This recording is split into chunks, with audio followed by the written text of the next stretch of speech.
တီတိုင်းယေရှုတော်မြတ်ခံစားရပြီးနှွေထွေးစွာနဲ့သခင်ဘုရားလက်တော်ဝဲ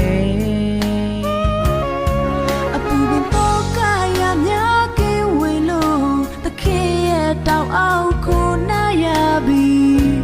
ကိုယ်တော်ကောင်းမြတ်သည်လုံခြုံနှွေထွေးစေတဲ့သခင်ရဲ့မြတ်တာအေးမြစေတဲ့သခင်ရဲ့ဂရုဏာနေရဲ့စံတိုင်းခံစားရလိမ့်ပြီ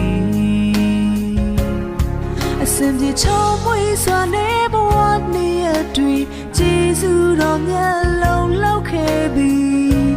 ကိုယ်တော်ကောင်းမြတ်သည်မြင်တော်နဲ့ပြဘဝတသက်နေရမှာလူတော်တိုင်းကျွန်ုပ်အားသခင်လမ်းပြမှုပါ